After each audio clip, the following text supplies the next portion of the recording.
While we wait, I know quite a lot of limericks. We're only doing this because of the insane demands of security, which neither Dinesh nor I asked for. We didn't want to be protected from you people.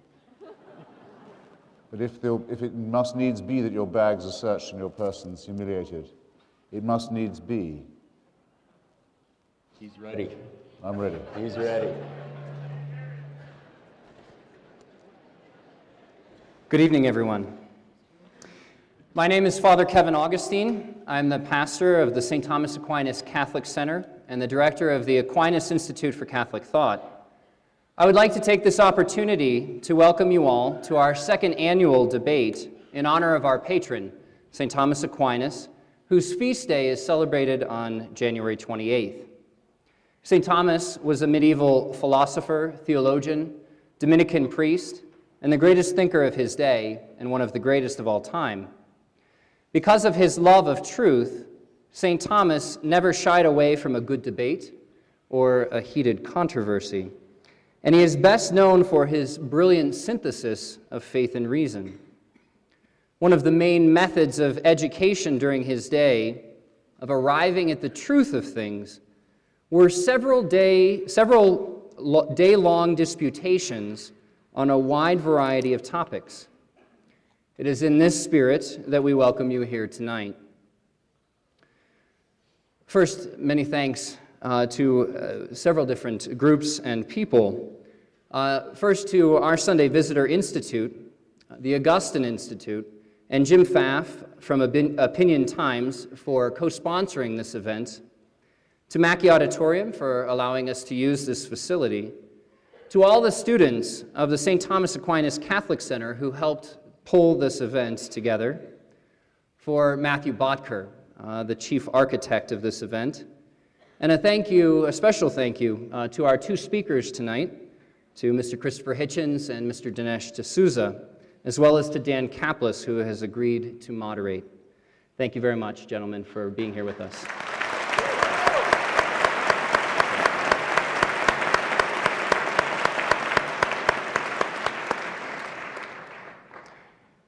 As I'm sure many of you know, survey cards were handed out as you came in tonight.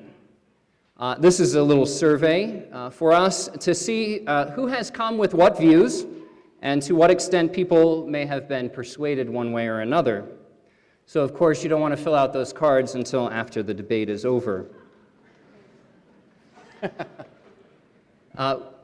To encourage you to fill out those cards and to turn them in, we will be raffling off an iPod Touch after the debate.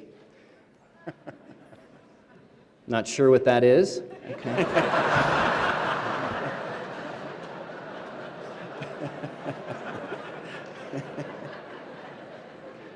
But I'm sure it's great.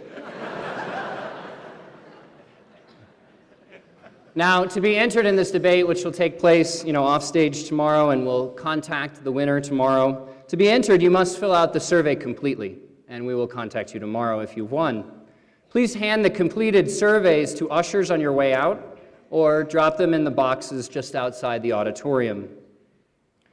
The main sponsor for tonight's event is the Aquinas Institute for Catholic Thought, which is the intellectual outreach arm of the St. Thomas Aquinas Catholic Center, which is the Catholic campus ministry which serves the University of Colorado.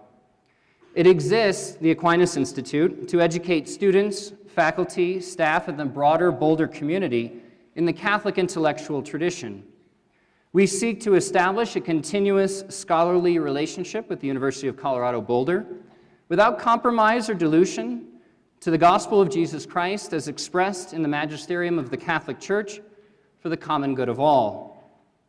As you know from tonight's event, one of the many ways that we apply this mission is through an on-campus lecture series. We bring excellent scholars from around the country, as we have tonight, to speak on a wide range of topics pertinent to our day and age. Recently, I have done several interviews in anticipation of this event. One of the most often questions is asked from genuine surprise, although to me I have to admit it's a little strange. It goes something like this. Why are you doing this? Aren't Catholics supposed to be closed-minded? Afraid of questions and disputes? Is this some new modern approach? My response has been no, this is not particularly a modern approach. In fact, it's actually quite medieval. As Catholics, we are not afraid of a good debate, intellectual dialogue, and posing difficult questions, especially the most basic, which also tend to be the most profound. Who are we? Where do we come from? What is our purpose? What does it mean to be human? How does one achieve the good or happy life in the classical sense of Aristotle? Now, we believe, of course, that reason is on our side, but why not fight it out a bit? Finally, we believe that faith and reason are not opposed to each other. Rather, they illuminate one another, and together they help the human person to arrive at truth. It is with these principles in mind that we host tonight's event. Just a reminder that this is an intellectual debate rather than an emotional one. Feel free to applaud our speakers, but please refrain from any outbursts or booing. If you are interested in finding out more about the St. Thomas Aquinas Catholic Center, the Aquinas Institute, or upcoming events, there is more information available in the entryways. Having said all that, it brings me great pleasure to introduce to you tonight's moderator, Mr. Dan Kaplis. Mr. Kaplis graduated with honors from the University of Colorado at Boulder, where he also served as student body president and was named the National Evans Scholar of the Year. Dan was then awarded a Juris Doctor degree from the University of Colorado School of Law. While at CU, Dan served on the Parish Council of St. Thomas Aquinas Catholic Center. He is a respected legal analyst, and he has been a regular guest on national interview shows such as Larry King Live and The O'Reilly Factor. Dan is the host of the award-winning Kaplis and Silverman Show on 630 KHOW. Mr. Kaplis' work on behalf of the disadvantaged has been recognized by numerous organizations, and recent honors include the Pro Vitae Award from the Archdiocese of Denver. In connection with his media work, 5280 magazine named Dan among the 25 most powerful in Denver. Mr. Kaplis is married to Amy Sporer Kaplis. They are the proud parents of two wonderful children, 11-year-old Joe and 8-year-old Caroline. Please welcome Mr. Dan Kaplis. Thank you, Father. Thanks very much. Thanks for having me. Let's hear it for Father. Not only is he not afraid of opposing points of view, but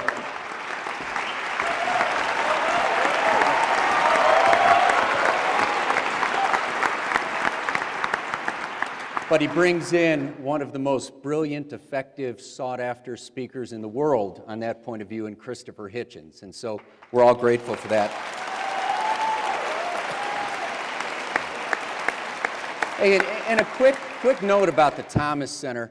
Whatever faith background you're from or none at all, trust me, you are welcome there. As a guy who stumbled in there in the turbulent 70s, which make what you're going through look like romper room, it's just a loving, welcoming place, and I'd encourage everybody, whatever age, to drop by the Thomas Center at some point. As Father said, we're not in church tonight. We know that because there are people sitting in the front row, and so that means that you're free to express yourself, but all positive, obviously, tonight. And a confession I have to make, I love prize fights. I love traveling to go to prize fights, but I've looked forward to tonight with these two guys more than any fight I can remember, because there's something about that battle of great intellects, one of the most profound issues in life that's just so much more stimulating than seeing guys, knock each other's heads off. But make no mistake about it, I mean, spending 10 minutes backstage with these guys, they truly want a piece of each other. I mean, they, highly unlikely anybody is going to leave with a broken nose, but these are two brilliant men, and they are deeply committed to their positions, and they are in it to win it. They are here tonight to win, and the format sets up beautifully for that. Unlike those presidential debates, which we all know were anything other than debates, tonight will be. And we're going to go this way. Dinesh will get 15 minutes to open, and then Christopher will have a 15-minute opening. Guy down there taking notes, that's good. If you get all this right, you get a free pass into CU Law School. Dinesh then gets a 5-minute rebuttal, Christopher a 5-minute rebuttal, but then they go mano a mano. They get 15 minutes head-to-head, directly questioning each other, and that's going to be a lot of fun to watch. And then rather than, they've each given up some time at the end with their closing statements to give more time to you, and everybody's grateful you came out on such a cold night and packed Mackey Auditorium. So we'll have a full 40 minutes at the end for audience questions. The operative word being questions, not speeches, not statements, etc. I have the privilege of hosting a talk show, so if we have to cut people off, we will. Not to be mean, but the whole idea is to take advantage of our time with these two gentlemen. And then Father Kevin will have the taser if anything goes on too long. You don't want to be the don't tase me bro guy, trust me. Christopher Hitchens, what an opportunity tonight. Whether you come in with a point of view similar to Christopher's or like some of us with an opposing point of view, it does not matter. This man is fascinating. He is the author of 10 books, the most recent one, God is Not Great, How Religion Poisons Everything. Forbes magazine, one of the most influential liberals in the United States, according to Forbes. Of course, a prominent editor with Vanity Fair. And again, truly one of the most sought-after speakers in the world on this topic and others as well. And, equals here. Dinesh D'Souza, Dinesh, a native of Mumbai, India, and the author of What's So Great About America and What's So Great About Christianity, 2 separate books, both bestsellers. New York Times calls Dinesh one of the most influential conservative thinkers in America. Again, one of the most admired and sought-after defenders of the faith, and also a foreign policy analyst in the Reagan administration. Let's hear it for both of our outstanding guests tonight. Nice good job.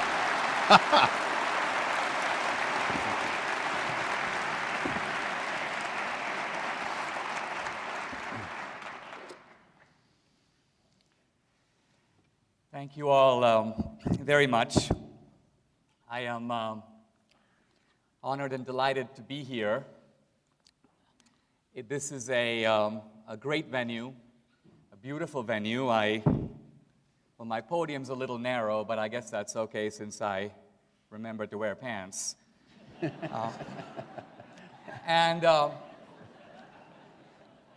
This is not my first debate with Christopher Hitchens. We've actually debated a few times before.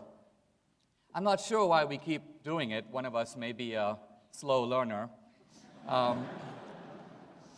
But I will say that all of our debates have been totally different. And so I always approach these with a tremendous sense of suspense and anticipation. Well, we're here to talk about what's so great about God. And I want to emphasize that in this debate, which is in not just a secular venue, but the secular venue of Boulder, which may be for me the lion's den. But our approach in these debates, and certainly mine, is to make arguments that in no way depend on the authority of Scripture or revelation, or in no way presume the truth of Christianity. These are arguments that are going to be rooted in reason and skepticism and history and philosophy. In other words, Christopher Hitchens and I are debating with the same weapons. We're debating on the same ground, which is the ground of reason alone. And so in thinking about what's so great about God, I thought I would frame my remarks by beginning to ask, what are the things that are important to not religious people, not Christians, but secular people, and in fact, atheists? I've been skimming some of the books of some of the new atheists to make a list of some of the values that the new atheists, like Christopher Hitchens, Richard Dawkins, the philosopher Daniel Dennett, the bioethicist Peter Singer, what do they care about? Well, they care about the idea of the individual. They care about science as an independent and autonomous enterprise. They care about the equal dignity of women. They care about the abolition of slavery. They celebrate compassion as a social virtue. I want to argue that it is not merely the idea of God, but very specifically the active work of Christianity that brought these very values, secular values, into the orbit of Western civilization, and in some cases, into the world. Now, I'm hardly being controversial in asserting that Western civilization, our civilization, is built on two pillars, Athens and Jerusalem. By Athens, of course, we mean classical reason, and by Jerusalem, I think we mean the combined legacy of Judaism and Christianity. And if you look at a list of what we can for a moment call the atheist virtues, we can ask, is it true that those virtues are ours, shared by believer and non-believer alike, because of this legacy of Athens and Jerusalem? Consider for a moment the virtue of compassion. One can go to ancient Greece and Rome before Christianity and look for that virtue. Aristotle makes a list of the virtues. Compassion, by the way, does not appear on the list. For Aristotle, it's something more like a vice. Compassion comes into the West as a new virtue with Christianity. Or consider something else, the value or preciousness of human life, an important value in our culture. Who would deny? Well, in ancient Sparta, if you were weak or sick, they would deposit you on the hillside in the winter and were quite happy to find you dead in the morning. And that's not even the big scandal. The great thinkers of ancient Greece, Plato, Aristotle, knew about this, but viewed it with relative equanimity. It was to them not such a big deal. And why? Because the sanctity of human life, the preciousness or sacredness of life, was simply not a cardinal value in classical antiquity, in Greco-Roman civilization. That became important to us with Christianity.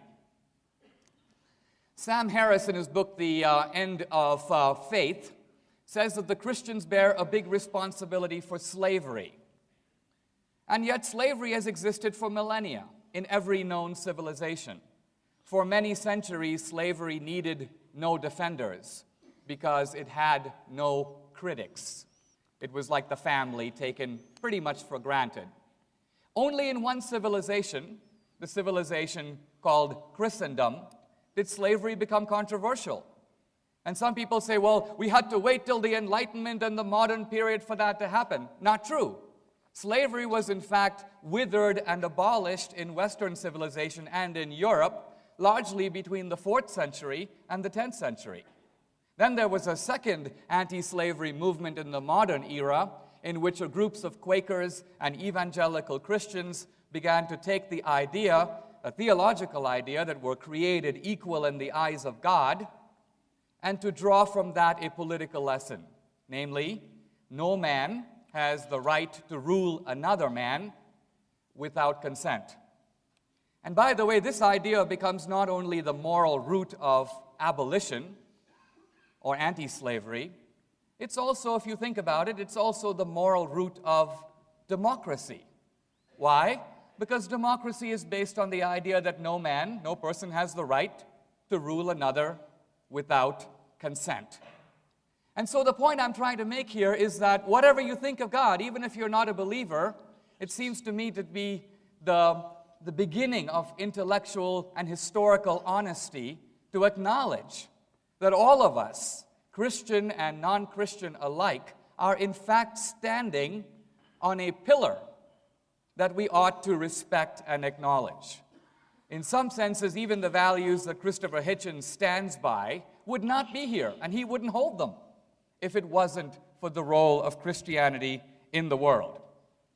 I want to suggest that even modern science is rooted in not just theist, but specifically Christian assumptions. This seems a little bit strange to some people because they say, oh, science is based on reason, but religion is based on faith. Actually, that's not so. Science, too, is based on 3 faith-based propositions that can in no way be derived from reason, and in fact are the direct legacy of Christian theology. What are those 3 faith-based propositions? Number 1, we live in a rational universe. That's not exactly obvious. You or I can be rational because we have a brain. The universe, as far as we know, does not possess a brain, and yet it is presumed to be rational. The universe is also presumed by modern science to be lawful, to have operations that can be described in the lawful language of mathematics. And finally, not only is the universe presumed to be rational and lawful, but the rationality of the world out there is presumed by modern science to be mirrored in the rationality of our own minds. If you think about it, that's the strangest fact of all. Your brain is made up of atoms and molecules and neurons and circuits. Why should all the worrying that's going on in here have a one-to-one correspondence with the rotation of the planets, or E equals mc squared, or any of the stuff going on out there? Why should there be a match between the two? What is the reason? There is, in fact, no reason. Now, if you're a Christian, all of this makes a certain kind of sense to you. You can say, I believe God is omniscient, which is another word for super-rational. So, hey, He made a rational world. I believe God's a lawgiver. He gave us the moral law, the 10 Commandments, let's say. So it's not too surprising He gave us the physical law, the laws of nature. And we believe we're created in the image of God, which is to say we have in us a spark of that divine rationality. And therefore it's not entirely mysterious that we're capable of comprehending, of apprehending the world out there. But my point is, if you're an atheist, you've got to take these things 100% on faith. Notice that it's no accident that modern science, the scientific method, laboratories, verification, checking, did not develop simultaneously in all cultures. It developed in Western culture. And this, I believe, is the explanation for it. Now, what's so great about God? I think one thing that's great about God is that He has given us a universe adapted or finely tuned for life. Here's what I mean by this. I don't mean that we live on a lucky planet that happens to be the right distance away from the sun. I rather mean that if you look at the fundamental numerical values of nature, if you look at the hydrogen atom, the mass of the proton is 1,836 times the mass of the electron.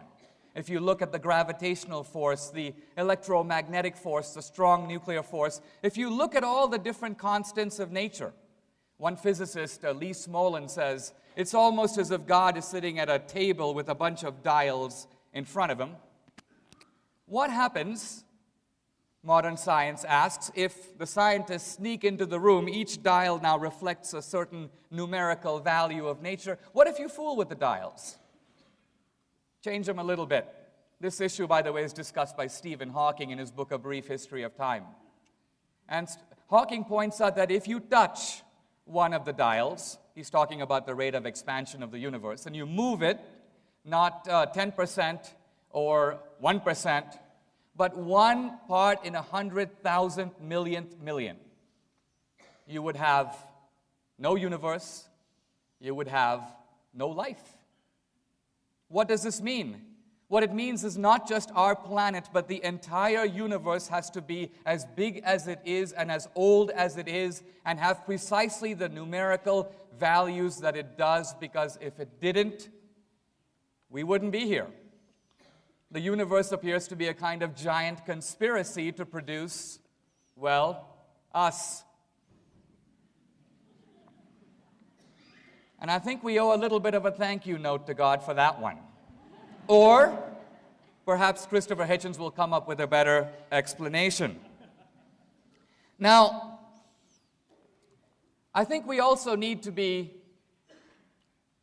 grateful to God, if you will, because of something that we have uniquely that makes us human. Something that in some strange sense almost appears to defy natural explanation. And by natural explanation, what I mean, of course, is not just the explanations of evolution or Darwin, but in a deeper sense, the explanation of being captive to physical laws. While all objects in the universe operate according to fixed laws, a stone, for example, has no choice but to roll down a hill, a cheetah has very little choice but to run after an antelope, we as human beings inhabit two rather distinct domains. On the one hand, this is the way we are. But then there's a second domain. This is the way we ought to be. In other words, we have this doubleness to our nature. And what's particular about the second domain, the domain of the ought, is that it appears to be free.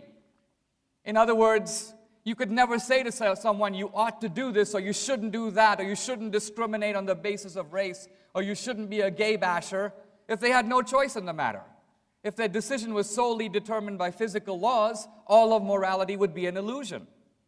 But morality is as real of a fact in the world as any other. It's as real as this watch in front of me.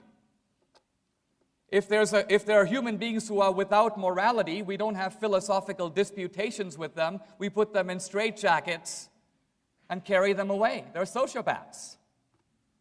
So the point I'm trying to make here is that not only is morality, if you will, a strange fact in the world, but it's a fact that militates against self-interest. And that is part of its peculiarity. Now, if you're an atheist, you might say, I'm grateful to Christianity, I'm grateful to the legacy of Christianity. No. What should I do about all this? And I think what you should do about all this is number one, to respect the fact that our world is the way it is, and your values are the way you are because of God, and specifically because of Christianity. And second, you might do well to consider living as if there is a God, because ultimately that will make you a better person. And if you give thanks to God, and if you talk to God, you never know. He might say something back. Thank you very much.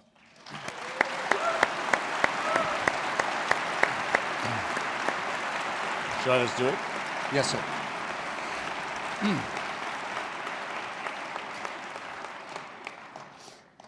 Thank you, Dinesh. Am I audible to all? Make it more convincing. Can you hear me? Okay. Thank you, Dinesh. Dinesh is quite right to have said to you that there's no element of prearrangement in any of our debates. We've never concerted or compared notes before starting, and I hope we never will. We've never given the same speeches twice. We've sometimes repeated each other and each other's arguments, but there must have been an energy leak somewhere this evening, because he wanted to praise me and my fellow atheists for our compassion. There must be some mistake here, at least in my case. One of the very few times I've ever felt like being a Christian is when reading how the early church fathers lost for an account of why it is fun to be in paradise. The alleviation of the first 100 million years of saying thank you, for example. Would say, well, at least you can go to the lip of the thing and look down and see the screams and wails and torments of the damned when you want to be cheered up. And I think, that's me. I'd be religious on that basis. One of my very few pleasures, actually, is crowing over the misfortunes of other people and trying to add to those misfortunes. And I'm hoping, in fact, to score a few points of that sort tonight.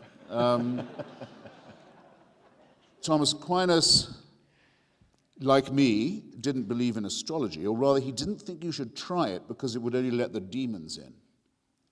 He thought it was a very dangerous science, the sort of thing that could allow the devils a foothold. Unlike me, believed himself capable of levitation, had a higher opinion of himself, in fact, as a debater than I do of myself. But Dinesh has left me with no alternative but to start at a position I hadn't ever begun with before, which is to ask anyone here if they've read a novel called When It Was Dark by Guy Thorne. There's an off chance. I thought someone waved there. It was a huge bestseller before the First World War, enormous international bestseller. I'll very quickly summarize its plot for you. From Palestine, there comes a report that the bones, the grave, in other words, the cadaver, the remains of a Nazarene martyr, evidently someone who'd been subjected to crucifixion, have been discovered in a tomb where a stone had to be rolled away to unearth it. And more the rumor is believed and reported in international press that the mortal remains of Jesus of Nazareth have been found. What are the consequences? Well, the consequences are just what you would expect. People start having sex in the streets. They don't care for family values anymore. They dissolve the ties of kinship that bond them with their own relatives, indeed with other human beings. They steal, they rob, they cheat, they lie. All restraint is gone. And it's only by the miraculous discovery that all this initial story is a fraud, put around by Jews and secularists and Freemasons and other riffraff, that morality is restored to the human race. I recommend a reading of this piece of trash novel, which makes the Da Vinci Code or the Left Behind series seem like Proust or Balzac or George Eliot. Because unless you believe something like that, everything Dinesh just said to you is complete nonsense from beginning to end. I invite you to the thought experiment. If it could be shown to you that the figure of the Nazarene was, in fact, as we believe, entirely mythical, as was the figure of his mother, as was the figure of Vishnu, as was the revelation supposedly given to the illiterate Arabian merchant peasant Muhammad, the man calling himself the prophet, as was the existence of Moses and the legend of the Exodus. If all of this can be shown as it can be, I haven't time for it, but I'll take any challenge on any of these points, to be an entirely man-made legend, would you really look at your neighbor differently? Are you telling me, or are you willing to be told, even by someone as fluent and charming as Dinesh, that it would be true of yourself, that you would then become a thief, that you would then become a liar, that you would then not condemn a rapist, that you would then have no knowledge of the difference between a right action and a wicked one? I don't think there's anyone in this room who could be so abject, so wanting in self-respect, so masochistic, so subject, and I'm coming back to this, so servile, as to believe any such thing. And if I had to stop now, that's all I would really have wanted to say this evening. But as I say, I didn't come to be compassionate. I have some more suffering to inflict on you before I'm done. Morally, ethically, I submit we would be in precisely the same case as we are now, if, as is in fact the case, these stories are proved to be man-made legends. We would be faced with the same questions that we are ever faced with. What are our duties to one another? Why are we here? Does our existence have a meaning or a purpose or a pattern beyond what we can discern? How can we build the just city? Does our presence here have a point? These questions predate monotheism, were debated very earnestly in schools of philosophy in the Mediterranean, long before monotheism was inflicted upon us.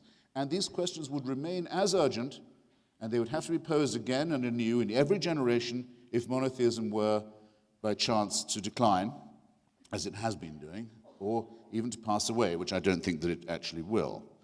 The same would be true if polytheism was to undergo a similar collapse. Now, the believers say that the problems I've just mentioned don't really exist. They're only problems in the mind of philosophers. The question of how to be moral and why has already been decided. Dinesh, I think rather too tolerantly, said that he had an open mind on matters of faith.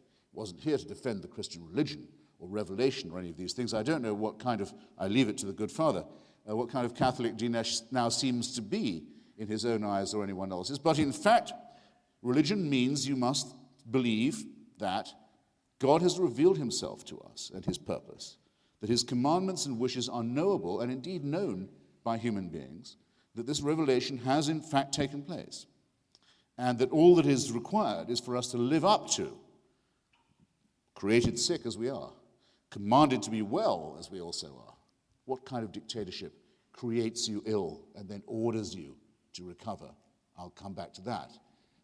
But created sick as we are, our duty is simply to live up to these preachments, this revelation. That is what religion means to me. If anyone wants to stand up and say it's not what it means, I'll take the question. I can't wait for it, in fact. And that we're short only of prayer and faith and good works, and that we can have our sins expiated for us, that there can be vicarious atonement, that our shortcomings can be taken upon someone else whose pain and misery and suffering can redeem us.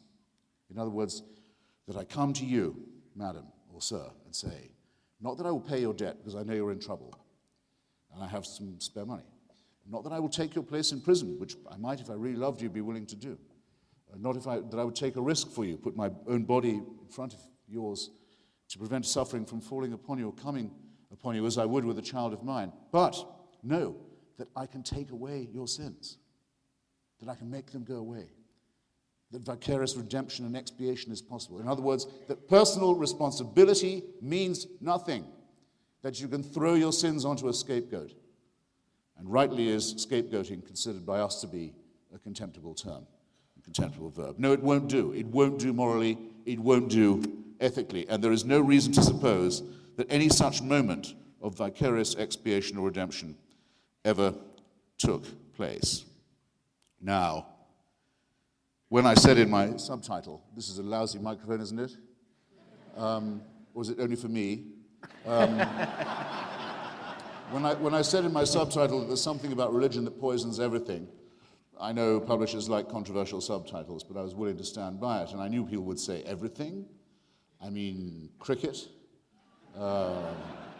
tantric sex, Chinese food. Yes, I sort of do mean, in a way, everything. For this reason, it attacks us in our deepest integrity in some of the ways I've just tried to describe. It says we don't ourselves have any innate knowledge of what's good or wicked. We couldn't, on our own responsibility, out of our own self-respect, decide upon an action in this way and decide to defend its integrity. We would need divine permission and maybe even a human sacrifice or two to ram it home.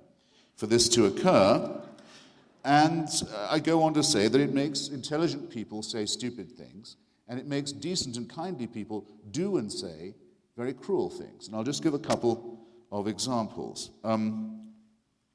What would you say, Dinesh, was the lifetime now established scientifically of Homo sapiens? Francis Collins, the Christian chairman of the Human Genome Project, thinks it could be 150,000 years. Richard Dawkins thinks it could be as much as 250,000. I don't know, does anyone have I'm excluding those who think it's only 6,000. What if I call it 100,000? Right. All right then. For 100,000 years, Homo sapiens been on the planet. A fragment of evolutionary time. During that time, people were born, usually dying in the process, or at least a 10 to 20% chance of doing so. If they survive infancy, the odds go up there a lot. They probably have a life expectancy for the first 50, 60, 70,000 years of about 25 to 30 years, usually dying of their teeth. The rending pains of childbirth killing the mothers as well, famine, disease, fear, terror, earthquakes, where do they come from? Thunderstorms, why? Hurricanes, what is this? Volcanic explosions that blot out the sun. Appalling life of fear and want and disease, where germs are not known of. Don't have to draw you a complete picture. And that's to leave out the wars over territory, over sex, over womanhood, over possession, that additionally take life. And this is the Hobbesian situation. Life is, as Thomas Hobbes describes it in Leviathan, very nasty, brutish, and short. And I'm just asking for 100,000 years of this. For the first 98,000 years of it, heaven watches with indifference. Who cares? Doesn't look terrific, but, they're inching along, I guess. I mean, sometimes moving forward, sometimes a bit back, but no, Anyway, let's just see how it goes. 2,000 years ago, it's decided, actually, now we have to intervene. But only in illiterate parts of the Middle East, to reveal our face to this species and tell them how to behave. That should do it. Now, I can't prove that that did not happen. I cannot disprove that, but I can say of someone who does believe it, that they're willing to believe pretty much anything. And I don't just mean believe pretty much anything that they're told. I mean to believe almost anything about their deity. Because if that is how it happened, it's the same as saying that a universe that contains perhaps 100,000 million planets contains just one, which has one favored mammalian species alone chosen for salvation, while the others go into black holes, white dwarfs, shooting stars, imploding comets, and the rest of it. You could believe that if you want. I can't tell you that wasn't the design. But I can tell you, or I can assert, I can make you think, I can ask you to consider whether the person responsible for this is not either very incompetent, very tinkering, very capricious, or very, very cruel. And I won't let you hope, I hope I won't let you go home without leaving these questions in your mind. I'm not going to answer them for you. I'm going to hope I've placed them where you'll have to think about answering them for yourselves. And I see my time is very nearly exhausted. In other words, I think that our morality is innate, our ethics are innate to us, as they are in other mammalian and primate species. It's observable that there are solidarities, there are ways of group behavior, family function and so forth that make it clear that without this kind of evolution we wouldn't be having this discussion. We wouldn't be here if we only looked out for each other, and other primates and mammals know this too. In that case, since the evils are innate in us as well, what are we to do? Are we to invent another supernatural person who's responsible for those, as the religious tend to do? Those don't come from this God, they come from another God, an evil one. Well, fine, if you wish, if you want to do it, if it makes you feel better in some way. Invent another supernatural entity. There's an infinite multiplication of them that you can do, as Aquinas did with the demons, as Muhammad did with the desert jinns. Keep multiplying these assumptions.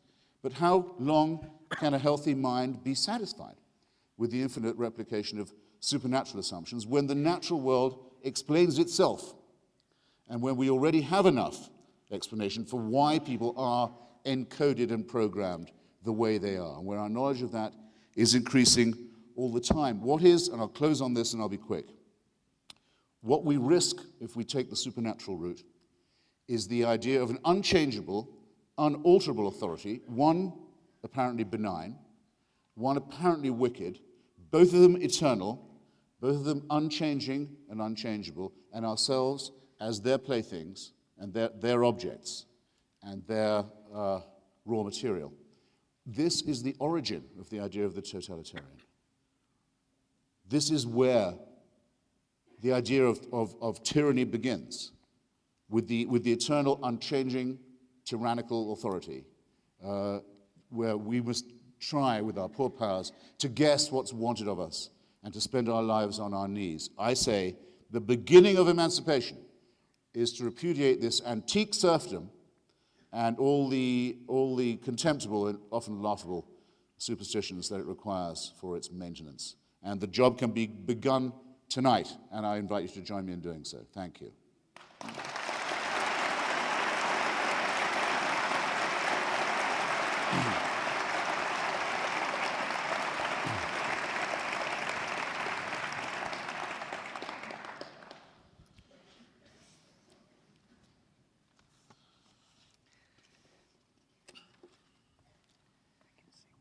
When I first came to America from India, as an exchange student, I was assigned to live in Arizona. And one of my first entertainments was to go to a rodeo. I feel like I'm back at the rodeo, by which I mean in listening to Christopher Hitchens, I see a point here, a point there, but also a lot of bull in between. Come on, baby, I could have said that. Now, as an act of Christian mercy, I will skip over the issue of whether Christ was in fact an historical person. I will focus on what I take to be Christopher Hitchens' two main points. One of them I want to say a gross misunderstanding of my opening argument, which was in no way the claim that Christianity or religion is the sole source of all morality in the world. In fact, where do we get morality? I said myself that if we want to figure out what's right or wrong, we get morality from the voice within. Conscience is, for each of us, the practical arbiter of morality. And of course, the atheist and the believer alike share conscience. The point I was trying to make was maybe a little different, and that is, it is one thing to say that the golden rule is universal, and quite another to say that within our civilization, this very important force called Christianity has had some very specific cultural impact. That's not to deny conscience. It's not to claim that in the absence of Christianity, there would be cannibalism and genocide. But we would be a very different civilization. How do we know that? Historically, ask yourself this question. Slavery is universal. Who can name an anti-slavery movement outside of Western civilization? Well, I can. There's always been one group opposed to slavery. That group has been called slaves. But I'm talking about something different. I'm talking about Abraham Lincoln's idea, as I would not be a slave, so I would not be a master. That's remarkable. Lincoln doesn't want to be a slave. We know that. He doesn't want to be a master either. Or think about something else. If tomorrow there was a big famine in Rwanda or a tsunami swept the coast of Asia, what would happen? All the Western countries in unison would rise up. There would be cries of outrage, Doctors Without Borders, the Red Cross, donations, missions, and so on. There are other rich countries in the world, the Muslim countries, now India, China. There would be a kind of great wall of silence. Why? Because in those cultures, this idea of universal brotherhood is not as much of an established value. When I was growing up as a kid in India, one of the proverbs we learned was the tears of strangers are only water. So it is quite a different point to say that Christianity has had a very specific impact. That was my point. Now I want to turn, if I may, how much time do I have left? A minute and a half to discuss this issue of the absentee God, raised very much at the end. And I'll only be able to touch upon it, and I'll come back to it. I want to suggest that if we are evolved primates, Christopher Hitchens' view, we've been on the earth for 100,000 years, the problem that he states is far bigger a problem for his position than for mine. I've got to try to explain why God acts in the world as he does. He has a bigger problem. Think about it this way. If we're evolved primates, about the same size as we are now, with about approximately the same brain size we have now. Nobody claims that Homo sapiens has radically altered in this interregnum. History becomes a complete mystery. Because if you go into history class here at the University of Colorado in Boulder, and you say, I want to hear about human history, they say, let's begin with the Sumerians, 3500 BC. Then we'll move on to the Egyptians. In other words, history begins around the year 3000 BC. So my question is this. If we are evolved primates, about as smart as we are now, how is it the case from a completely secular point of view that Homo sapiens, for the first 95,000 years of its history, accomplished absolutely nothing? In other words, no wheel, no plow, no writing, and then suddenly, mushrooms of civilization, the pyramids, and then the Cathedral of Chartres and the Cathedral of Notre Dame, and pretty soon we're on the moon and we're using iPhones. It's almost as if human history is this great airplane trying to get off the ground. For 95,000 years it goes up, bang, up, bang. And then suddenly, mysteriously, about 3,000 years ago, take off. I might almost venture to suggest that it almost seems as if some transcendent creature leaned into the world, and breathe some kind of a message or a soul into man, and suddenly savage man became biblical man. And that seems to give almost a better explanation of this dramatic takeoff of human history than the lame assertion that we've been around for all this time, and only in the last 1% of our life did we start figuring out stuff. And so it seems to me that we should be skeptics. But Christopher Hitchens is a one-way skeptic. He is skeptical of the claims of religion, but applies little skepticism to his own claims. Thank you very much. Well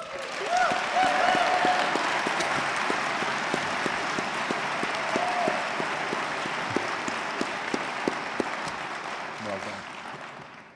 Well, now, Mr. Chairman, I have to take back some of the nice things I was just saying about Dinesh. One of them has to do with the prearrangement. I've heard him make that point about the bull's horns so many times now. Tonight was the lamest. I've also heard him try it on other people. I hope this is the last time I have to hear it. I noticed it didn't go down that well. It's because it's not that good. He was also never at that rodeo. To his second point, which I can scarcely believe I have heard made, let alone, and some of you should blush on your way home, let alone applauded. Yes, of course, the reason why civilization stopped being barbaric and why stuff started to happen was the arrival of monotheism. I mean to say, there is a one-word refutation of that, I think. Do you want to know what it is? You've guessed. This is a university, China. When the first missionaries reached the emperor at Beijing, as he sat amid a civilization that dwarfed anything that Europe and the Middle East or Latin America, even at its height, had ever produced, he said, if what you are telling me is true, how has it taken so long to reach the people of China? No, I'm sorry, there are some arguments that just won't do and don't require any further refutation. The lost years, the lost millennia of the misery of human prehistory have to be taken into account. And after all, we were invited to touch upon them by Dinesh in considering the difference between antique and modern slavery. All right, I'm not going to reject a challenge like that.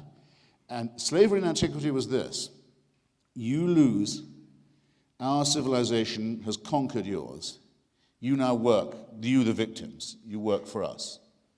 You're machines from now on. You work under our lash. You build our system for us. You build our walls. You dig our canals in return for our rations. Woe to the conquered. You can easily see how it happened. It is only with the arrival of religion that it is said in holy books that certain people are born as a race or people to be the masters, and others to be dispensable, either to be slaughtered, or when most of the slaughter is done, for the remainder to be kept, often female, as slaves. In every holy book, from the original holy books of the Jewish people through those wrongly adopted, in my view, mistakenly adopted by the Christian religion, to the Quran, to the Book of Mormon, slavery is mandated, and those who are born into it, usually by a different colored skin, are clearly, plainly identified, usually as the sons of Ham, or some such nonsense, pseudo-ethnological garbage. Okay, that's what's different. So, in the waning centuries of this foul system, it is true that some Christians, out of conscience, turned against it. Wilberforce is one of the best known. William Lloyd Garrison, who later became a secular humanist, is another very famous case. But it was never not the case, and this is what Abraham Lincoln pointed out with such irony and bitterness. It was never not the case that all the justifications for slavery were religious too, and that all the leaders of it, and all the profiteers of it, were taking their text and their authority from the Holy Scriptures. That's what you can't get over. And that's what you can't accuse the Babylonians and the Sumerians of doing. So my point remains exactly what it was. Not that religion doesn't make people behave better, because it quite plainly does not. But that there are things in it that no secularist would regard with other than the horror that we now reserve for things like cannibalism and slavery. The genital mutilation community, ladies and gentlemen, is exclusively, as far as I know, a religious one.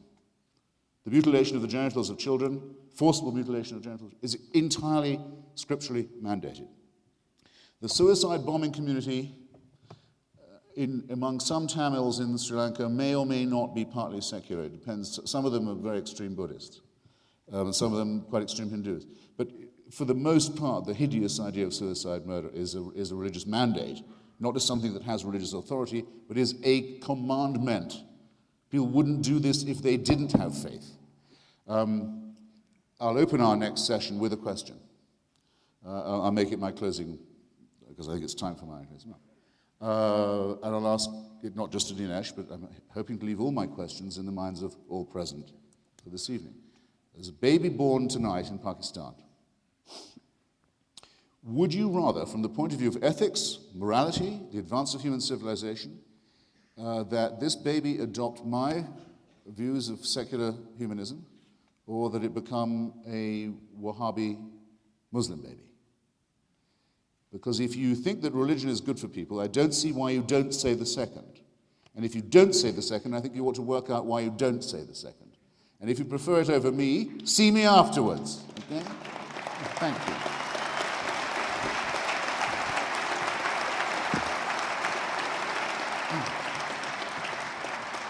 As great as the conversation has been so far, it's about to get better, because at this point, the gentlemen will go head-to-head, and they'll pose questions to each other. I'm back.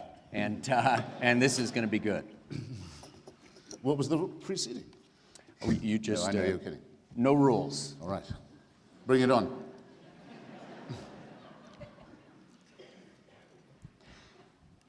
I think I would agree with you if given the choice between the Hitchens philosophy or Wahhabi Islam, I'd have to go with you, Christopher, although by a fairly narrow margin. But I could easily turn that example on you and say, if you had to choose between someone adopting my philosophy or becoming one of Stalin's henchmen, trying to eliminate religion from the world and establish the workers' paradise, my point is you've got to compare like with like. You can't compare. One of the things that's very striking, and you see this very often, is that the worst manifestations of religion are compared to the greatest achievements of science. Nobody says, let's compare primitive religion to the science of Thales. It's always, let's compare the worst of religion to the best of science. Well, this is a questioning session, so we're going to go a little bit back and forth. Let me pose a question to Christopher, picking up this issue of whether or not Jesus is mythical, because you emphasized it with some ferocity. Do you believe that Alexander the Great was in fact an historical figure? Yes. Do you believe that Socrates was an historical figure? No. What about Aristotle? We think that it's a sure thing that Aristotle was the tutor in philosophy of Alexander of Macedonia. The figure of Socrates is not known to us except through descriptions of him by, I have to use the word, later disciples. But it doesn't matter, you see, I can still say I'm for the Socratic method. Well, I think nothing depends for me on the demonstration of his physical existence, it's a matter only of ideas. No, the point I'm trying to get at here is this, and I'm trying to show the way in which you are essentially abandoning all canons of historical scholarship when it comes to the ancient world. You're applying a standard to Jesus that you'd never apply to other figures, which, I mean, I don't know if there's a philosopher in the world who considers Socrates to be entirely mythical. I didn't say that either. I said we have nothing that we could call historical proof of his existence. I'm not at all varying my rules. They're the same as they were for the Nazarene question. We have pretty good historical proof. We have Plato, we have Xenophon, we have Aristophanes. Why would all those guys make up Socrates when they are, some of them approaching him critically, some of them approaching him? So historians generally agree that there's no good reason to make up Socrates. But the reason that you've got to say he might have been made up is you're establishing essentially an impossible canon of historical verification. Most of the historical figures in the ancient world are attested to by one or two, or in Christ has probably more attestations than many other figures whose historicity you wouldn't doubt for a moment. Dinesh, I don't know why you're doing this to yourself.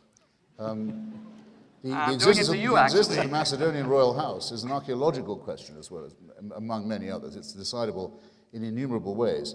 The probability of there having been someone with the one name of Socrates is very high, but it can't be absolutely attested to, and it doesn't need to be, because those ideas would have been in someone else's mouth if they weren't in his. The idea it surely is important to you that the physical existence of Jesus could be proved in a rather different way, since he is the Son of God, and the Word made flesh and born of a virgin, and by his death we are all healed. So you've got a little bit more riding on this than I do, my point. and you've got no evidence for it. None. We're not. There is no evidence for any of these propositions. I may have a lot riding on the resurrection, and we're not talking about those things. We're really saying what you seem to be saying. I'm sorry, but I am insisting on talking What about you it. seem to be saying, even though we have we have the Gospels, we have the Acts of the Apostles, we have the testimonies of Suetonius, Tacitus, Roman sources, Greek sources, Jewish sources, including Josephus, then we have an early Christian movement following Christ that has no incentive to do so. They're in a persecuting Roman Empire. Many of them go to their debts because of Christ, and you're saying they all went to it because of a made-up guy. That's historically preposterous. No, it's and not. most historians agree with me. The willingness of people to die for a rumor or a delusion or an illusion is very well attested. There's no element. There's never been, alas for our poorly evolved mammalian primate species, there's never been a period of history, however modern, where that won't happen. Look at how many people are still willing to do this for Joseph Smith, for example. Or for a deluded epileptic called Muhammad, a plagiarist of some of the foregoing. I repeat, if you will accept this for one, will you not accept it for all? Or are you not obliged to accept it for all? Are not all these prophets and revelations equally valid or equally false? My position is at least intelligible. Let's come to your question about... And consistent. May I ask you about the question about religion poisoning everything? And I want to read a list of a few names. Dante. Did religion poison Dante? Did religion poison Shakespeare? Did religion poison Milton? Did religion poison Bach? Did religion poison Handel? Did religion poison Michelangelo? What about Bernini? What about the guys who did the Gothic cathedrals? Yes or no? Yes to Dante. Made him waste a lot of his talent on descriptions of hell. Very gloating, very poorly written, sadistic accounts of what happened to people who he didn't agree with. That was a real waste of his What talent. about Shakespeare? Was he in the same league? Ruined by religion? No. With Shakespeare, well, I'm forced to the belief that if he wasn't himself a secret Catholic, he was probably from a closet Catholic family, and that there's some intriguing evidence in his work of the practice of the ancient Mass and so forth, and that's worth knowing, but it neither adds nor subtracts anything to his talent, and that when someone writes, when in disgrace with fortune and men's eyes, I all alone beweep my outcast state, and trouble deaf heaven with my bootless cries, and look upon myself and curse my fate, wishing me like to one more rich in hope, featured like him with friends possessed. You want to ask two things. One, who is this person of whom Shakespeare is jealous? Who is this man he wishes he was? Who is the man who has so many more talents, more friends than him? And second, he got it right about deaf heaven and troubling it with his bootless cries. He knew what despair was. He knows that the realization that you must begin with is that the heavens are empty and that we have to deal with each other here on earth, and this is the only life we have. Otherwise, we wouldn't need Shakespeare. Christopher, We can have the holy books. Do you want to go on through all the architects and poets? I'm willing to do it. No, but this is why you are such a charming evader. Because my point I is ask you, that ladies and gentlemen, did I evade the question about Dante or Shakespeare? Shakespeare's moral universe is inconceivable without Christianity. The strength of it is he gives voice to different views within that universe. You isolate a view from one character, impute it to Shakespeare, and imply that Shakespeare somehow transcends... Excuse me, the person I was just quoting was Shakespeare. That's one of his sonnets. Yes. It's not a character from a play, as you should know. The sonnets are It's all... him reflecting upon his own condition. Now, my life, I'm willing to admit, my own life, which is mainly devoted to the question of language, is inconceivable without, say, the King James version of the Bible, sometimes not by the Aquinas group, but by others called the Authorized version of the Bible, and by the Cranmer Prayer Book, which falls somewhere on the Protestant-Catholic frontier, and other things. I couldn't imagine my life without being able to call upon verses and staves of this, or in fact without being visited by them when I didn't even call upon them. But that doesn't mean that my morality comes from that, or that I need the permission of the church by law established in Canterbury to think moral thoughts. My point is that immoral ones, if it comes to that. The point you're missing is not the King James Bible, but the sonnets have narrative voices behind them. Some of them are said by a young man. Some of them seem to be said in a homosexual tone. Others are clearly heterosexual. So in literature, because someone wrote a sonnet, that doesn't mean it's their opinion. But it's your turn to ask me a question. Well, you know that, I suppose one of the things that most upsets and depresses and alarms, nauseates secular humanists is the sectarianism or any appeal to it. In other words, I didn't want Rick Warren at the inauguration, not just because of his apparent...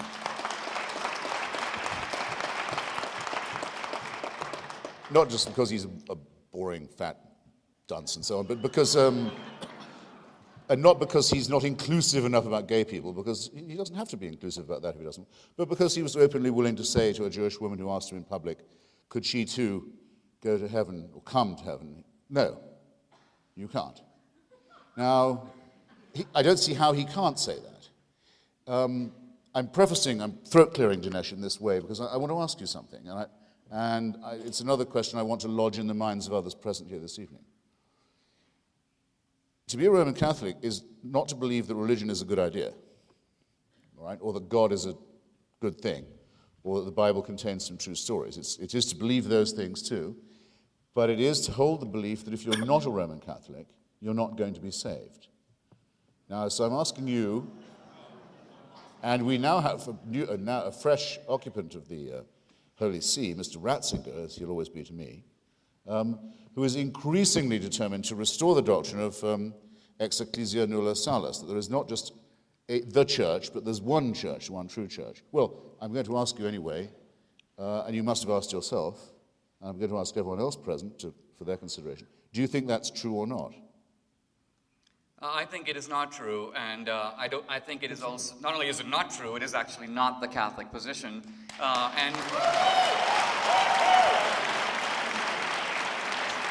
Stand up, that man.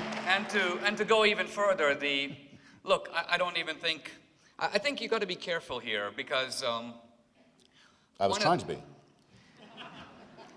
Even from an evangelical point of view, you mentioned Rick Warren, and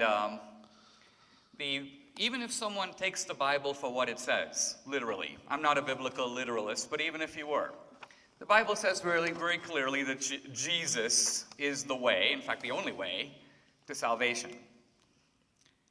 But there's a second proposition that is often confused with that, and that is everyone in the world,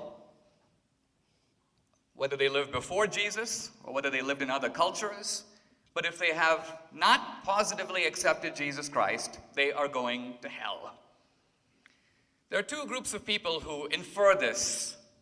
One is a certain type of extreme and ignorant fundamentalist, and the second is a certain type of equally ignorant atheist.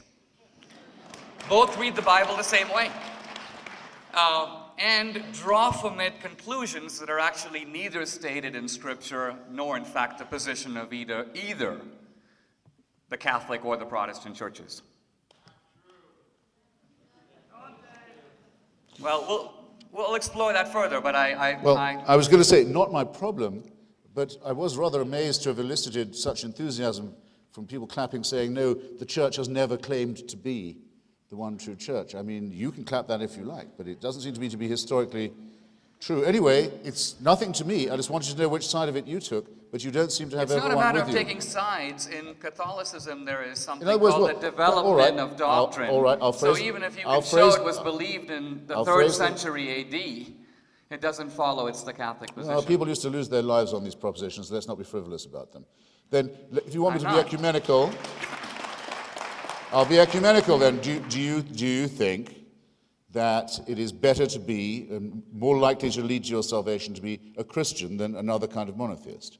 Of course I believe that. Can I ask you on what grounds that your superior claim rests? That it makes you better than a Muslim or a Jew? Certainly. Give me a minute to lay it out. By all means. And I'm going to tie my hand behind the back by doing it in purely secular terms.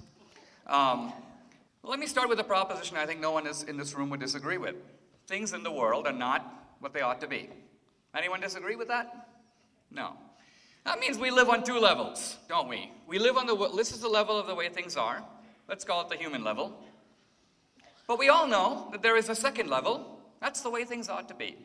Let's just perfect goodness, perfect beauty, truth, and so on. So you have these 2 levels. Let's call them for a moment the human level and the divine level.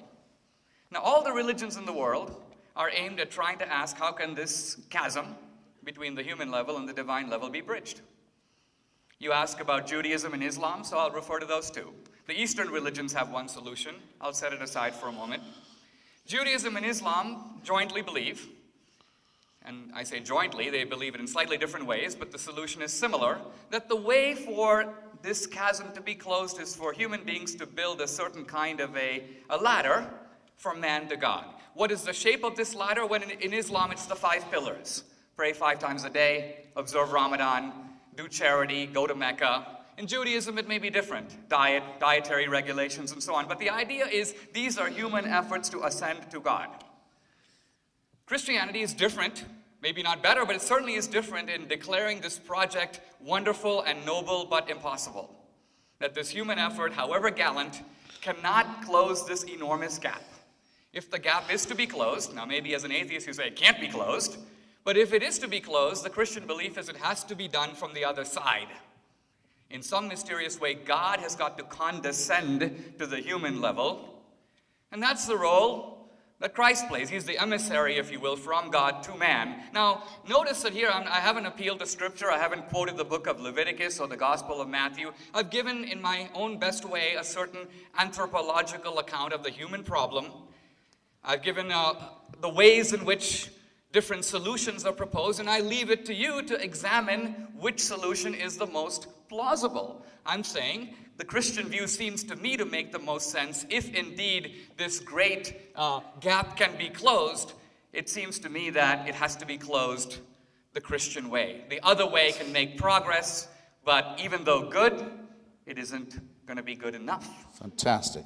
So you'd make a really good Muslim, in that the main profession of faith, the only real profession of faith a Muslim has to make is there is one God and his messenger, his emissary, the crosser of the gap, is the Prophet Muhammad. I mean, you have just as perfectly stated that, restated it, as one could have wished. I wish you joy of it. I'm sorry, I wish you joy of it. Well, either I didn't hear you or you have just issued a whopping non sequitur. So I'll give you the benefit of repeating it. Which is a perfect point. You said that the gap could only be closed if God sent an emissary. That's what makes Christianity different. I appeal to the audience. Did I misstate that? Did he not say that? Did you not say that? I did say it, yeah. But... What is the profession of faith of Islam? There is but one God, and Muhammad is his messenger to us. That's all you need to be a Muslim. Here, if I can briefly answer, then we'll go to questions. Do you think Islam is man-made or God-made? Do you think that God spoke through us to Muhammad, or that only Muslims are under this wrong impression? That God's only appeared to us once, here, let me through give the Nazarene? Here, let me give the Muslim answer, which is that Muhammad was solely a man. That's not my answer. That's the Islamic answer. Islam is different from Christianity. In Islam, Muhammad is in no way considered to be God's special messenger. Muhammad is believed to be the illiterate and unworthy recipient of Allah's revelation. He does in no way occupies the same position in Islam as Christ does in Christianity. So the equivalence that you're suggesting between Christ and Muhammad is simply wrong. It's crossing the gap in the same direction, though, isn't it? Surely. You said the gap had to be crossed not by humans building up towards heaven, but heaven coming down towards us. Well, quite plainly, the Quran is the same in that respect. I'm asking you a different question now. I'm saying, do you think that those who believe that God ventriloquized himself through the Archangel Gabriel, oddly enough, through this illiterate, that's a true statement, that did happen, might have happened, could have happened, or didn't happen? I don't believe it did happen, but the point I'm trying to make that you're missing.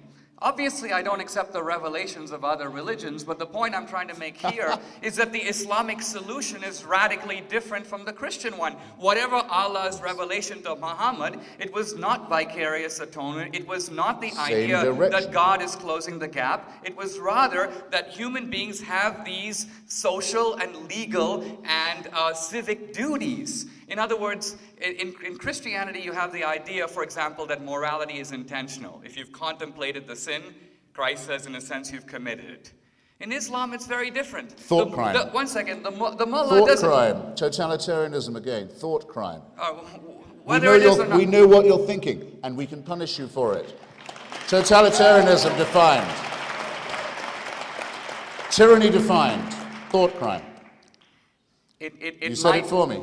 It might be a thought crime. Christ says nothing about punishing one's thoughts. Christ basically is simply defining the nature of sin. Our legal system is based on the idea that offenses rely in part on the intention. That's why a first-degree murder is different from a crime of passion, for example. That's another example of the way that Christianity has shaped our legal culture. No one comes to the Father except by me. That's not judging you on what you think. But it's one thing to say. It's one thing to say that Christ is the means by which people get to heaven. And it's quite another thing to say that everyone who hasn't explicitly accepted Christ is damned. In fact, the Bible itself disputes that. In the book of Luke, we know that Abraham is said to be in heaven. Well, Abraham lived before Christ. He obviously didn't accept Christ, and yet he's in heaven. So the Bible itself confutes your assertion that a positive affirmation of Christ is a prerequisite for salvation. No. The Bible is incoherent. That's a quite different statement. Well, you're just choosing the parts The that Bible is thoroughgoingly through and through incoherent. That doesn't make me inconsistent. Not inconsistent, only selective. Gentlemen, on that note, I'm feeling a little like Gwen Eiffel here, you know. But why don't we do this? A round of applause for both gentlemen, and we'll go to questions from the audience.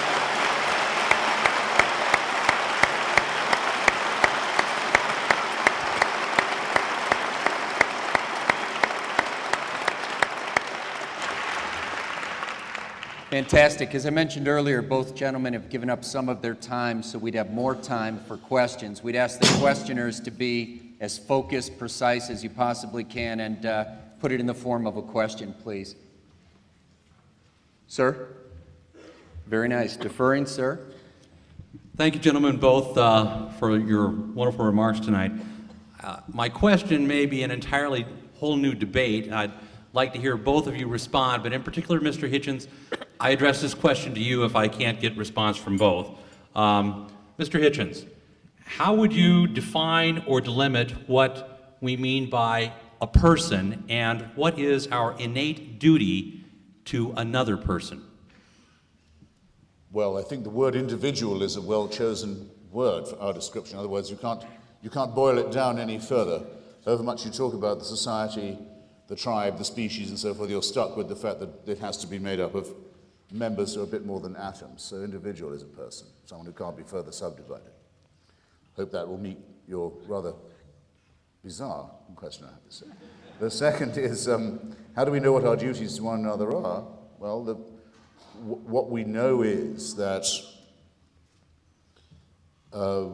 without a certain solidarity is my preferred word for it, without an understanding that there's a common interest as well as one's own raging individual demands and needs, which have always been understood at all times to be, in the case of any one person, insatiable, that unless these can be married in some way to a concept of the common good, then the enterprise isn't possible.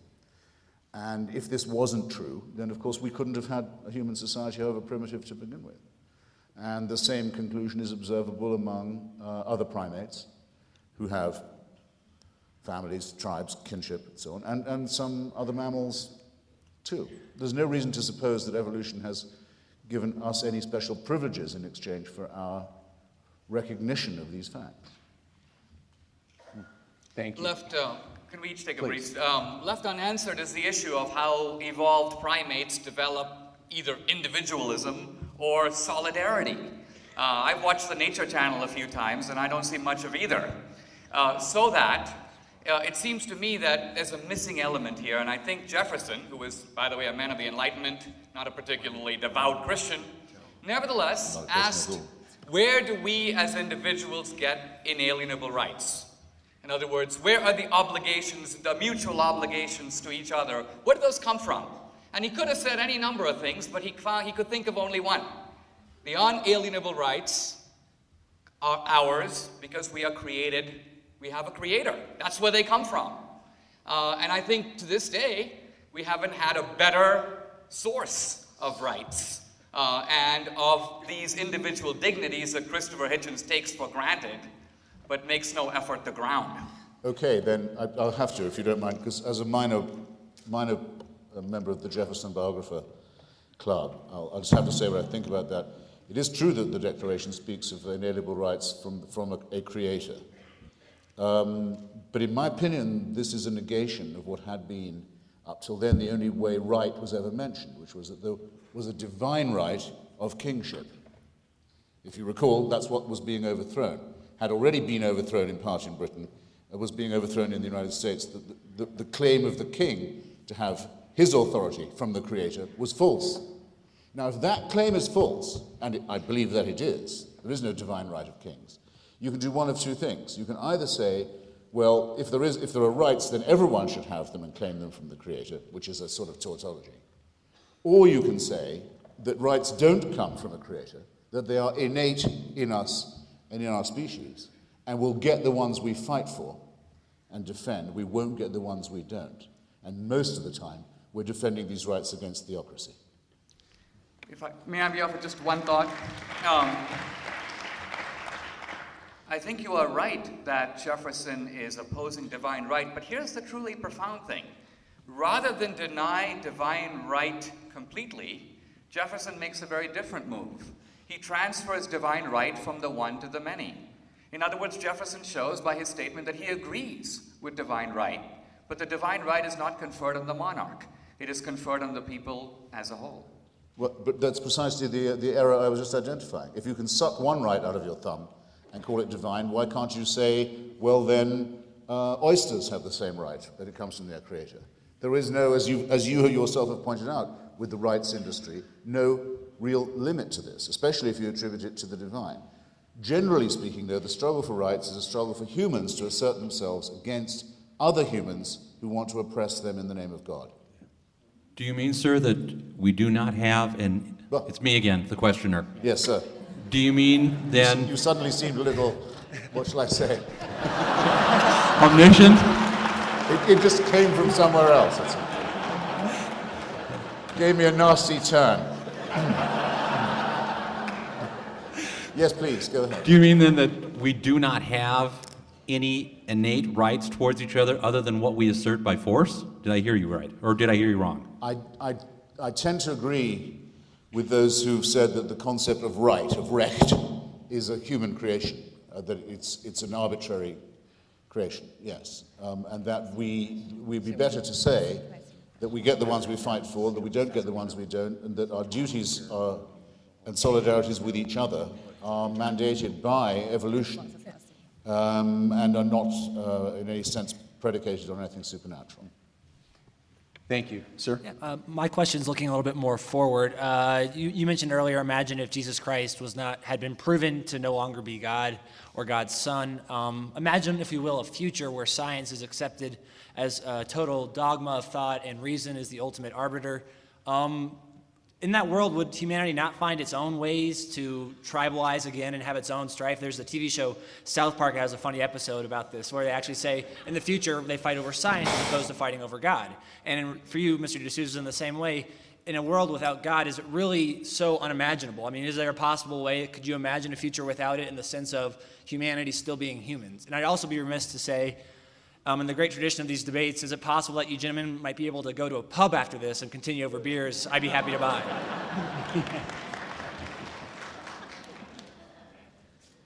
On the second point, I think it's as certain as anything can be that I'll be in a bar an hour from now. And Dinesh quite often, Dinesh and his wife have often joined me there. On your point, my view of the mammalian evolution of our species is that we are programmed to be superstitious. Religion is unvanquishable, unbanishable, as long as we're partly rational, as long as our prefrontal lobes are too small, our adrenaline glands are too large, and our opposing thumbs are still too clumsy. Of course, people can be sold every kind of delusion. I half agree with G.K. Chesterton when he said that people don't believe in God. They don't believe in nothing but in anything. I believe that the belief in God is a willingness to believe in anything. But if you take orthodox religion away, you may very well find someone worshipping a pet rock, or a tame fish, or a crystal, or some New Age nonsense healing process. Yeah, but that's the way a lot of people are. I just would like to say that there's a solid minority of us who are not impressed by any of this. And we're citizens too. And deserve that much respect. A tiny thing, just to reignite the disagreement that Dinesh and I have. He said science is based on reason. I don't think that's absolutely necessarily true, because humans aren't based on reason. Newton, for example, believed that the Catholic Church was Antichrist, and that only Protestantism was true, and that the Trinity meant that you shouldn't be allowed to teach at Cambridge University if you believed in it, for example. Joseph Priestley, the discoverer of oxygen and carbon monoxide, believed in the phlogiston theory. Alfred Russel Wallace, Darwin's great collaborator and maybe progenitor, was never happier than going to a spiritualist seances. A lot of these religious people, scientific minds, were terrific crackpots. It's not until Einstein, really, that you get something like pure mind as a scientific expression. I would prefer to say that science bases itself on evidence as well as reason, and that's the missing term in Christianity and Islam and Judaism and the rest of it. A good scientist will say, here's what I'll tell you now in advance would prove me wrong. Here's what I think is the case. But if you find this, I'll tell you now, I'll climb down. So for evolution, there is no religious believer who can do you that service, who can say to you, show me this and I'll stop believing. It's never been done. In the nature of the thing, it couldn't be done. The E word for religious people is essentially meaningless. It's occasionally convenient. Sometimes they think they'd like some evidence, usually in the form of miracles, because faith always turns out to be not quite enough. Let's have a bit of evidence, a tiny bit. I forget which scientist said. Scientists of evolution said, okay, what would make you stop? What would make you say you were wrong? Rabbit bones in the Precambrian layer. That would do it. Find me a rabbit bone there. It's all over. The debates between Dawkins and Gould on punctuated evolution, for example, are as intense as any debate has ever been between schismatic Catholics, Protestants, Sunni and Shia Muslims, or anything of this sort, except that they're all decidable on evidence as well as reason. That's what makes all the difference. All the difference. Okay.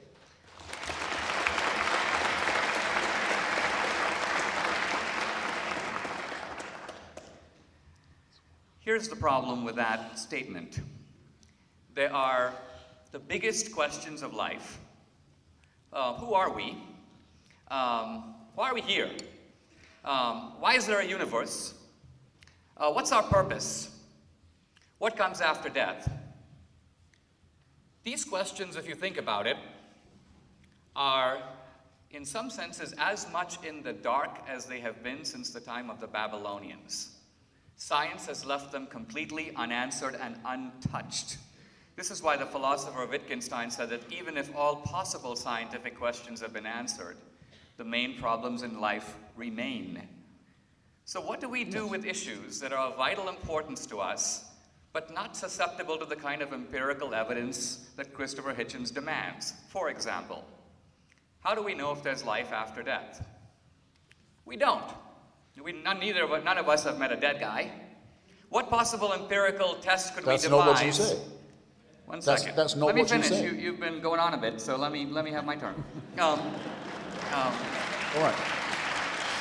If you'll agree that dead people don't come back, I'll hold it right there. I didn't think that was your view.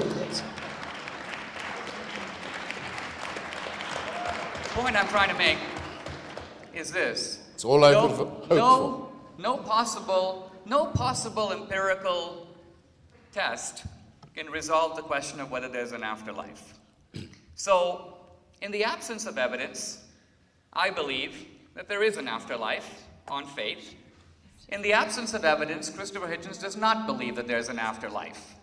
The difference between us is not that he knows and I don't, or I know and he doesn't. He is laboring under the delusion that his position is based on reason and my position is based on faith, when the truth of it is neither of us know, both of us are guessing, both our positions are based on faith, and he would do well to have the honesty to admit that.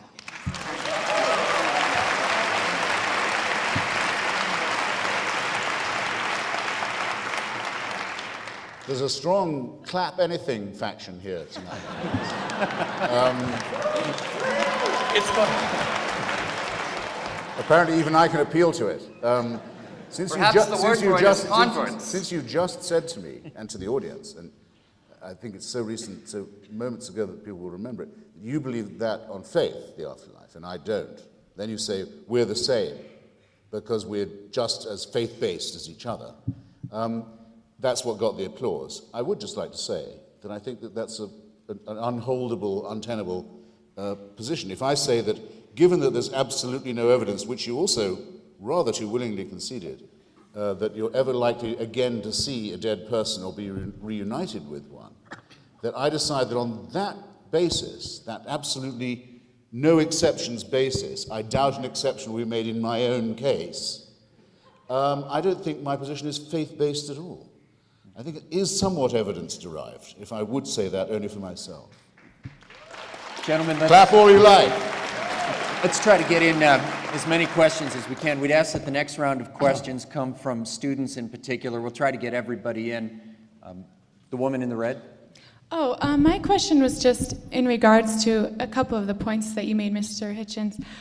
In light of the first point, that if certain historical figures weren't to exist, Jesus and Muhammad, and that would lead us, to a belief in atheism, most likely, or you mentioned that we wouldn't necessarily become thieves or murderers if those historical figures didn't exist. I'm curious that, if a lack of belief in God were not to convince me to become a thief or a murderer, isn't it also true that people commit abuses, such as the religious mandates you mentioned, such as circumcision, etc., in the name of Christianity every day? Doesn't that not necessarily change the objective meaning of the cross? And if it does, isn't atheism responsible for thievery and murder? Even the clap anything faction had a slight false start there, I think.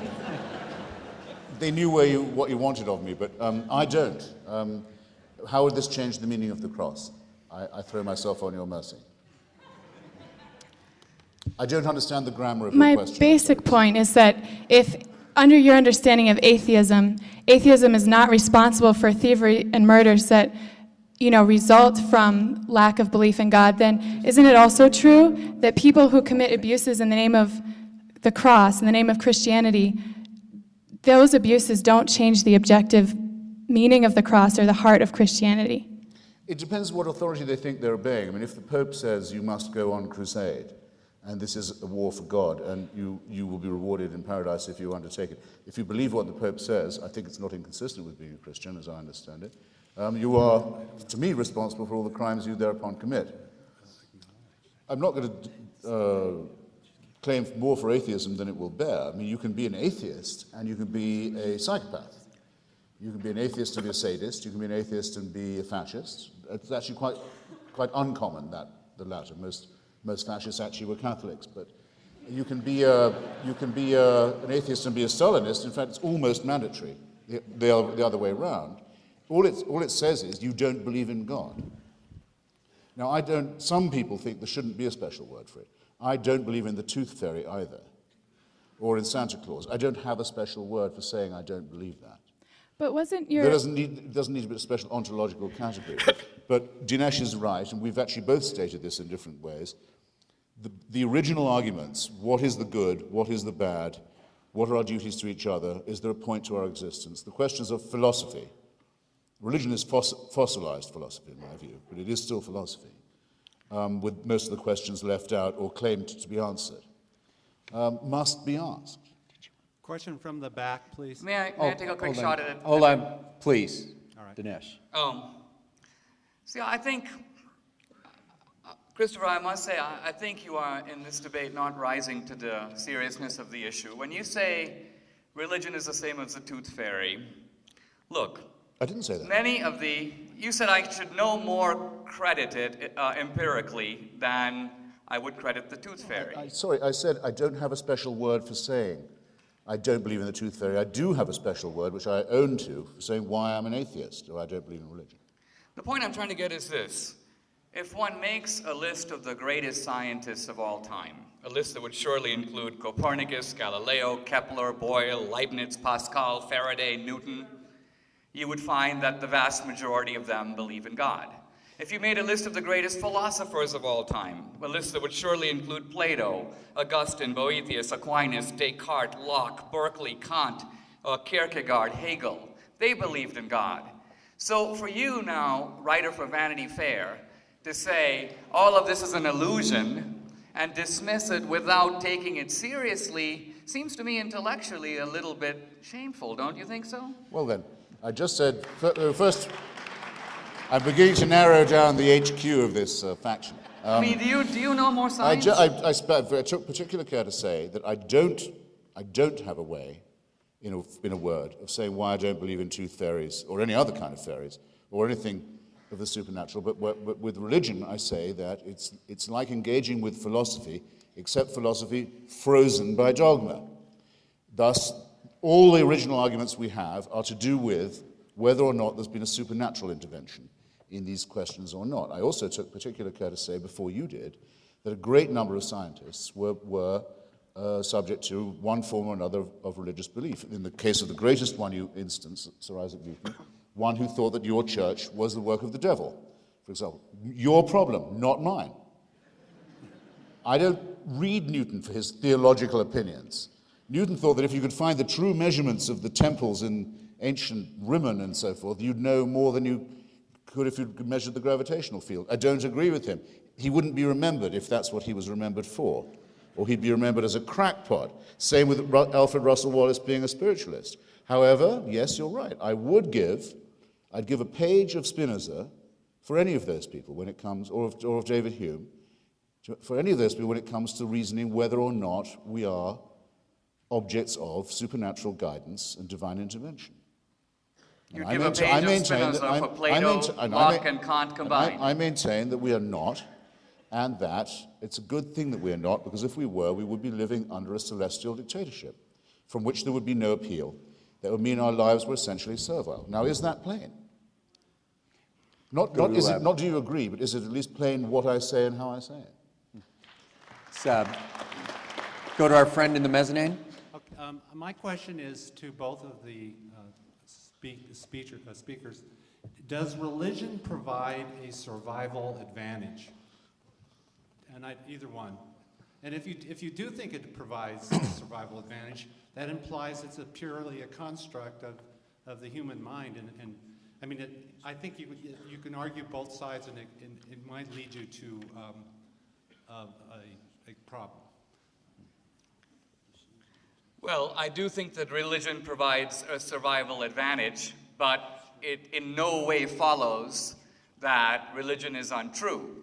I think that reason provides a survival advantage. We developed large brains, for example, to elude woolly mammoths and so on, or at least the challenges of nature. And yet, that doesn't mean reason is untrustworthy as a means of doing logic or trying to understand planetary rotations and so on. So religion could be both a source of solidarity, which it clearly is. Look, the vast majority of people from the beginning of history in all cultures have been religious. So from a Darwinian point of view, you have to concede that religion has a powerful survival advantage. Now earlier, a young lady asked a question that was treated as silly when she was talking about lying and stealing, but I think the deeper import of that question is this. Religion is ultimately a reason for hope in the idea of cosmic justice. And what I mean by that is that life is very unfair. We believe in justice and we say what goes around comes around and stuff like that, but we know it's not true, right? Many times the bad guy ends up on top, and many times the good guy comes to grief. So all the religions of the world are in some senses asserting that that may be the terrestrial word on things, but it's not the final word. I mean, look at Hinduism. If you are a lousy guy in this life, hey, we're going to be seeing you as a cockroach in the next life. Cosmic justice. So, the survival advantage of religion is multiple. I mean, number one, it is the sole tested means of transmitting morality to the young, right? In every culture, if you ask someone, where did you learn about right and wrong? He says, I'm a Muslim, I'm a Hindu. Now, true, we can probably do it by philosophy, but I've yet to meet a guy who says, I got my morality from Hegel. So we can talk all we want about philosophy, but the truth of it is religion has delivered the goods as being the transmission belt of conveying morality. What about hope in life and a sense of purpose? When there was the Virginia Tech massacre, how come that secular campus suddenly became a kind of cathedral in which everyone was invoking consolation and God?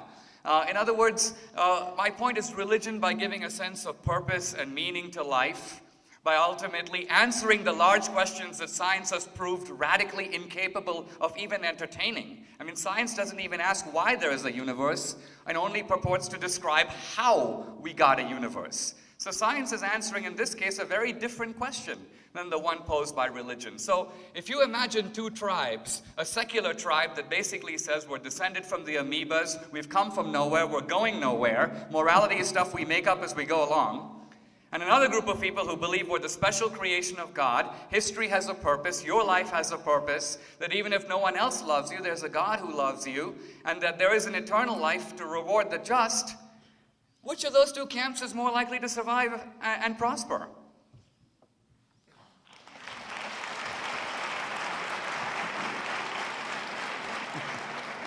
Dinesh was doing very well for the first half of that, and I completely agree with him. My friend and ally, Daniel Dennett, in his book on belief in belief, says that he thinks it's extremely likely that religious faith gave people advantages of survival. If you go to the witch doctor and you think he is a real doctor, everyone knows that there's an element of morale involved in recovery, and it may be a very small advantage based on an illusion, but these are areas where even a tiny advantage may indeed help. However, rather than confine himself to that, Dinesh goes on to say, but wouldn't it be nice if it was true what the witch doctor said? You just heard him say it. I mean, after all, you'd feel a huge amount better if there was life everlasting as a reward for virtue. Well, that's known as wish thinking. I phrase it like this. I'll take up your Jefferson challenge again, if you like. Thomas Jefferson says in Notes on the State of Virginia about the slavery question, he says, I tremble for my country when I reflect, you've all read it, that God is just. If you haven't read it, you'll remember I said it. You'll go and read it now. I tremble for my country when I reflect that God is just. Who can forget? But if there is a just God, what is there to tremble about? If there's a God who really loves you and knows that you're there and cares for you and looks out for you and is interested in how you're getting on and how you're going to get on and wants the best for you, what is a small question like slavery? all your feelings of responsibility and care about that are dissolved. You're bathed in the refulgence of an absolutely wonderful thing. Well, The only price of it would be, unfortunately, because nothing comes without a price, you'd have to submit to a celestial dictatorship. But hey, what's that in return for a ton of love? Well, I'll answer your question very briefly. Why was Jefferson trembling? Well, Jefferson was a slave owner. He owned about 200 slaves. And he never freed any of them before his death.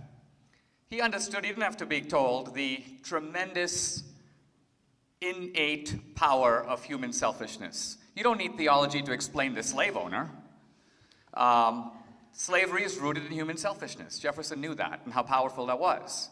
He trembled that that instinct, so rooted and so powerful, would prevail over what Lincoln would later call the better angels of our nature. So he trembled because man, although he knows better, is inclined to pick ultimately, in the short term, the more profitable, the more convenient choice, but ultimately the terrible choice.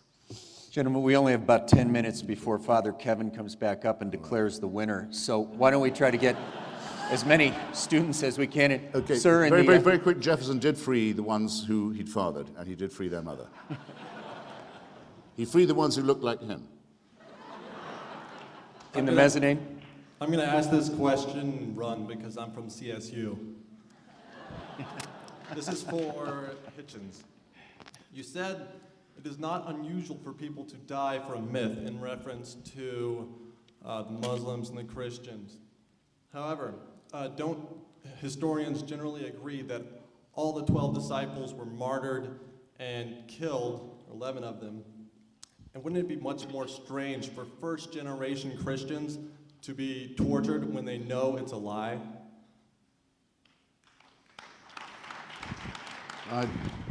Doesn't challenge what I said at all. I take it as a comment.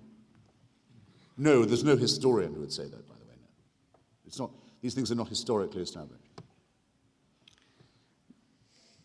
No one ever died for anything they knew to be a lie. Even if you think of the Islamic radicals, they are dying for an imagined promise. I didn't say they knew it to be a lie. I said the whole story is a legend.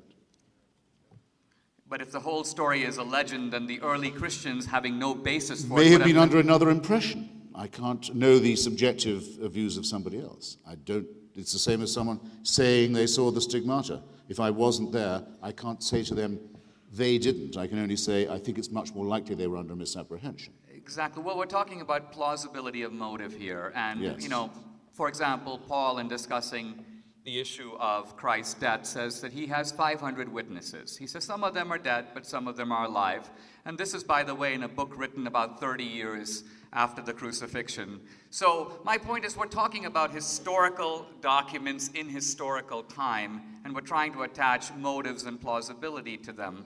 I also want to point out, you mentioned a moment ago, wishful thinking. Somebody asked me about the survival advantage, and so I answered in those terms. But I do want to point out that wishful thinking is always punished in evolutionary terms. From an evolutionary point of view, it makes absolutely no sense to entertain a set of beliefs about the afterlife that are in fact illusionary. To see this, imagine two rabbits, one of which is, you might say, the religious rabbit, and the other is the atheist rabbit. And they are both being pursued by a lion. The atheist rabbit goes, I have only one life to live, I better run like hell. The religious rabbit goes, I got another life waiting for me that's even better. Which rabbit is more likely to survive? The point I'm trying to make is, from an evolutionary point of view, religion is very expensive.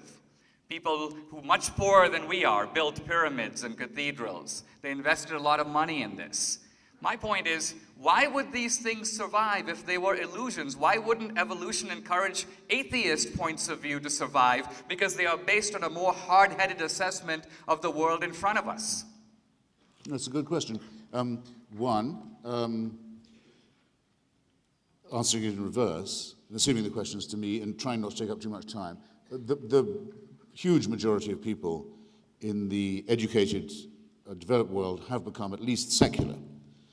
You can certainly plot it along a graph of development that church attendance, religious fundamentalism, all these kind of things have declined as we've evolved in that sense, if you want to put it that that crudely. The second, though, is that I don't think that there are certain lessons that are not transmissible. Just as you said that only religion can provide morality to children, a very dangerous proposition, I think people will agree if they think about it.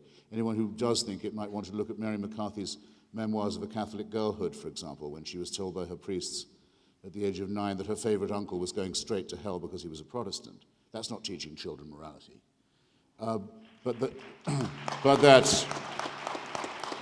And morality is teachable to children, I can tell you. I've seen it done.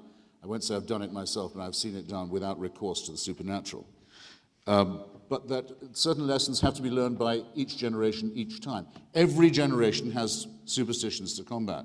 There will always be people who afresh will believe in ghosts, who will afresh believe in things we thought we dismissed, spiritualism, table rapping, table turning, conjury, levitation, all this nonsense, has to be refuted in every generation. We don't evolve out of this.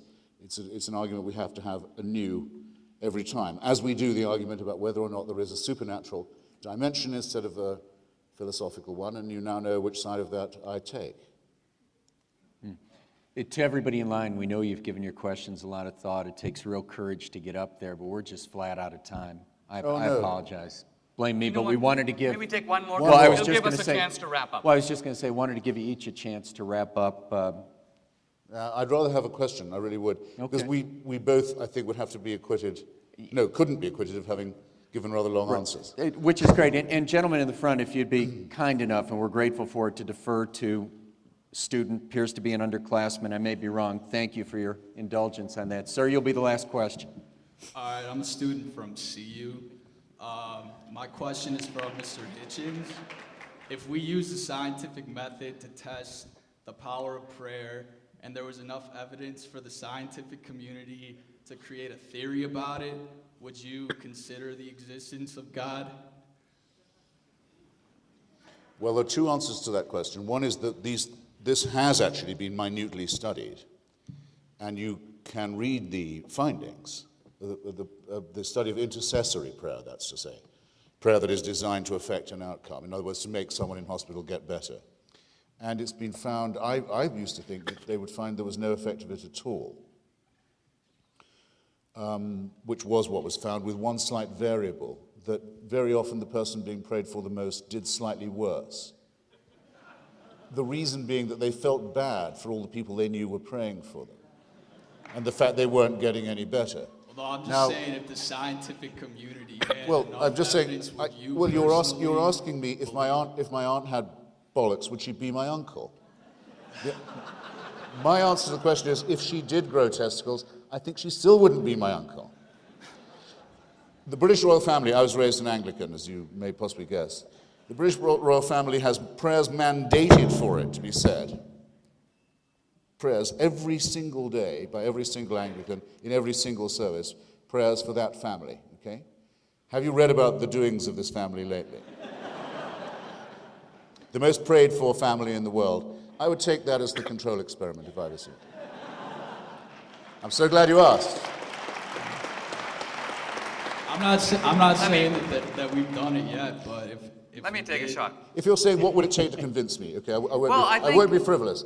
If I thought I saw a miracle, using the scientific method. If I thought I saw a dead person walking, for example, I would be much more inclined to think that I was the victim of a hallucination than that I had seen the laws of nature suspended in my favor. That's just the way I am. I think David Hume was right. The laws of nature have just been suspended, apparently in front of your very eyes. Which, nonetheless, is likelier? That they have been suspended, in your favor, almost always, by the way, or that you are under a misapprehension. Always, to me, the first explanation would be the least probable one. The likelihood that I was having a hallucination would have to occur to me.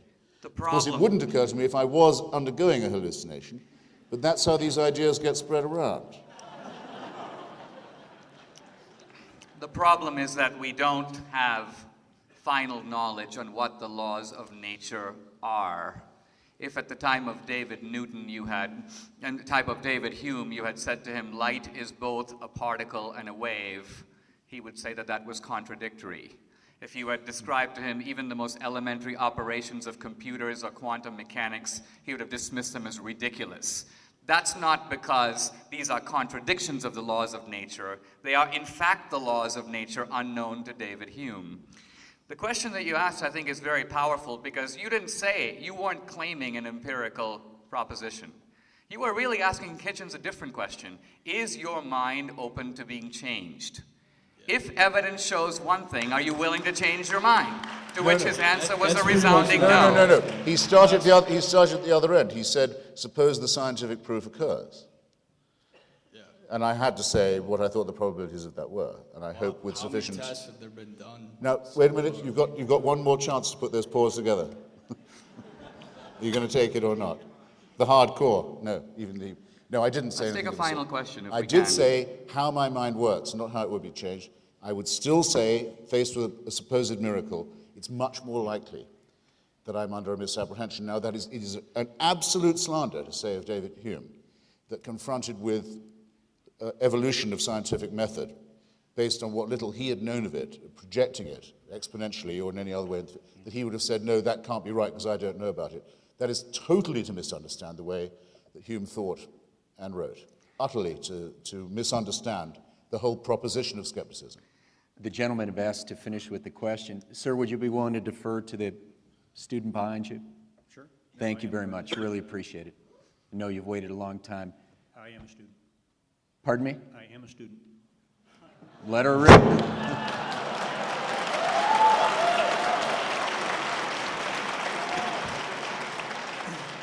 So are we all. Yes, thank you. There has been a lot of talk and question tonight about morality and justice. While I am a student, my work mostly is in Los Angeles in the criminal justice system, where I am a forensic specialist and an investigator. When I go to work, I put my hand on the Bible, and the questions are asked, will you tell the truth, the whole truth, and nothing but the truth, so help you God? To which I uncomfortably have to say I do.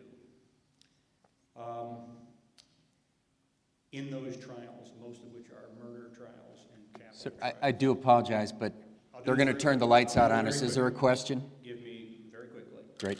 I see a lot of people lying in that situation to win. And it bothers me greatly. Fast forward or backwards to a class here where I have a theology teacher saying to me that I cannot... There's always one. Boy, sir, I do apologize, I'm but going to ask the question. no, that's what happened to the "don't tase me, bro" guy. No, I'm sorry, sir. That's There's what always they one. pay me for. Sorry, we've got to. Ma'am, do you want to ask the last question? And sir, respect your passion, but we've got to get a question going here. Ma'am, go right ahead. My question is for Mr. Hitchens. Mr. Hitchens, you have said that... Don't boo her. Hey, just give her a chance. Go ahead, please. Mr. Hitchens, you have said that you think current science on embryology makes clear that preborn humans are children deserving of some protection, correct? My questions for you as an atheist are as follows. First, what exactly do you think the nature of preborn humans is? And second, on what grounds do you argue with your materialist friends who disagree with you that they are deserving of some protection and that they have value? Right. Well, it's a materialist question to begin with. I mean, embryology is a materialist science, and even if you didn't think that before the recent discoveries about, say, the early viability of an unborn child or fetus, embryo, whatever you wish to call it, there was no question that it was alive. It wasn't just a jungle of cells or a tumor or an appendix, as some feminists used to refer to the unborn. In my memory, it was said it was simply a growth on and of the woman's body, not a separate thing, not a living thing. Not the early feminists. The question resolves itself to me like this. It's obviously alive.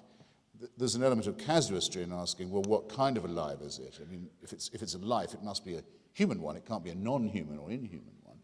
So all these questions are decided that way. I'm not a pacifist.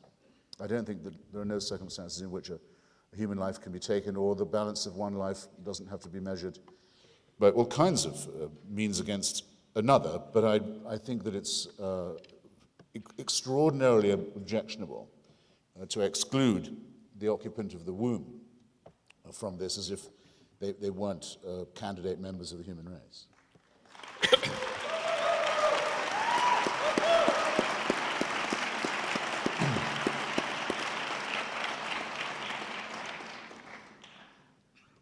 Christopher, I want to say, I was tempted to glibly congratulate you for finally getting something right, but I actually want to go much further, and that's how we met. I want to commend you for really a courageous statement in this setting. I do want to offer a thought, though. A few times in this debate, you've used the phrase celestial dictatorship, and I think it's a telling phrase because it gets a little bit, I think, to what's going on here. In thinking about this issue of God, we have to ask, what is the reason for our resistance to God? And then what are the reasons we give in public? The reasons we give in public have to do with things like science, and the absence of evidence implies the evidence of absence and this sort of thing. But in reality, that may not be the real source of our opposition. In fact, I don't think it is. I think ultimately it's not that you don't believe in God, and it's not even that you don't believe in the resurrection. I don't even think you care one way or the other. It seems to me that what you really worry about are the strictures of Christian morality. And ultimately, that's probably what a lot of us in the audience also worry about. If Christianity is true, then morality isn't just something I make up as I go along. There really are some commandments I need to follow, and there are certain ways in which I may have to constrict my lifestyle. In other words, I can't live exactly the way I want. The freedom I enjoy in college doesn't necessarily entail complete moral freedom. So Christianity in this sense is viewed not as untrue, but as oppressive, as in a sense being an inconvenience to your life as the way you want to live it. And so you resist it. But now that you resist it, you can't say that you actually don't want to live by a moral code or by an external or a traditional moral code. And so you've got to convince yourself that it's really brilliance that's bringing you to this position and not a resistance to Christian morality. And so you begin to spout off a bunch of physics you don't know, and a bunch of history that you don't know, and a bunch of theology that you don't understand. And it's all aimed at affirming that there is no God, so I don't really have to follow his rules. In a sense, you get rid of the idea of moral judgment by abolishing the judge. So in some senses, I think these debates are not just about winning arguments, they're also about a certain kind of psychological introspection in which we ask we know the motives for belief, right? Wishful thinking. What are the motives for unbelief? What payoff does that give you? Why do you feel better by not believing? I think when we examine these things, we complete the circle that I think this debate began, namely the idea of applying skepticism and criticism in the best way that a university can, which is to say, to make it self-criticism. Thank you. Sir? Well, it seems as if all our, Dinesh's and my, self-denying attempts to spare you our closing perorations have been negated somehow. You're going to get them whether you want them or not. Again, Dinesh is so nearly right, and I'm reminded by the last questioner that we actually first met because when he was working for President Reagan and I was writing for The Nation magazine, I wrote a piece about abortion that called itself to his attention, and he invited me to lunch. Seems like a long time ago now, but it was a nice meeting of minds that time. And there's no reason why this one shouldn't be the same. But I don't think I spoke in such a way tonight or on any other occasion or have written in such a way as to lay myself open to that last piece of misrepresentation. It is certainly true that I consider that the question of liberty of the mind is involved in the repudiation of theism. Yes, I think that we would be living in a celestial dictatorship if we accepted the authority scripturally revealed of a divine will. And I think this not because under the inconvenient scrutiny of this eye, I'm not free to rape and pillage and lie as I might wish, because there are other things, I assure you, as I'm sure you will say for yourselves, those of you with any self-respect, that stop me from doing that. But because, and I don't mind admitting this is true, once you grant that there's been a revelation of God to some humans, sometimes, in some places, to be interpreted by a priesthood, then the next thing you will find is that you are being told what to do, what to eat, what you can read, who you can go to bed with, by someone who is no better a mammal or primate than yourself, but who claims to be doing this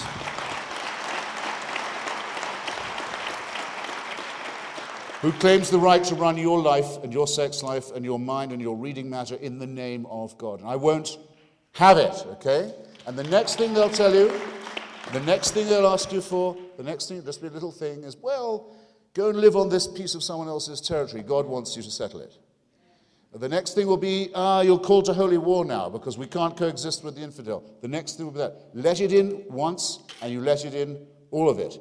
Of all the questions of mine that Dinesh didn't even attempt to answer this evening, because we were talking not about Christianity, but about religion, was, is this only true for one sect, or is it true for all of them?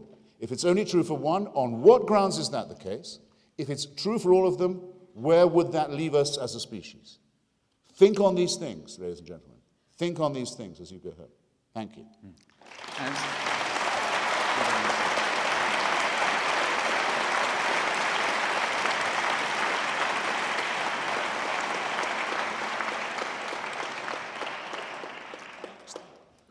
As the opening speaker, I get the chance to very briefly close, and... You do?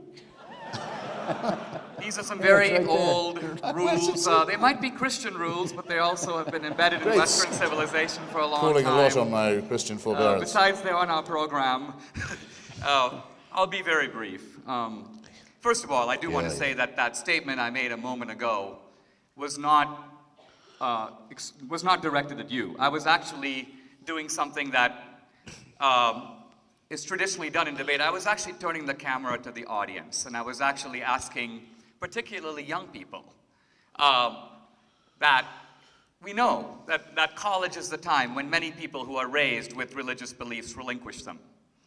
And one possible explanation is that young people go to science classes and just get a heck of a lot smarter. But there is a second explanation, and that is that you are living in a condition where morality becomes an encumbrance, and religion becomes inconvenient and begins to say things that you would rather not believe, and prescribes ways of living that you'd rather not live. Now, Christopher Hitchens implies that this is done by force. I think you know from your own life it is not. It is not. The reason that you want to shake off religion is because it is not done by force. It is only done by your own consent. So in other words, in some senses, this is the Christian way. Are you made to follow it? No. You have every freedom to do it. Even in Islam, by the way. Islam is easily maligned, I know, but even in Islam, as someone who grew up in a world that's largely Hindu and Muslim, Islam has all kinds of sanctions, licenses for conquest. But what it does not give license for is forcible conversion to Islam. That is specifically forbidden. Now, the point I'm trying to get at here is we may or may not, in both cases, we are asked to make a voluntary choice. And I think in making this choice, there have to be consequences. All we're saying is there are good reasons to be a believer. It's not obvious what comes after death. Ultimately, you have to look at the world and your place in it and make your decision. But just remember, ultimately, that it is your own happiness that is at issue.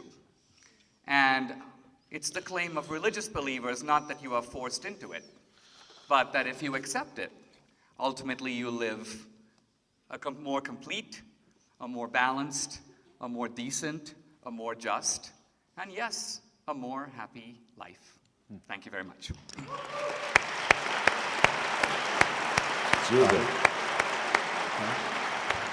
Gentlemen, I think I speak for everyone here by saying it's been a real privilege to have you with us tonight. I don't think anybody here will forget this night for a long time. Thank you. Great job. Tremendous. Very nice of you to say so. Thank you. Great job.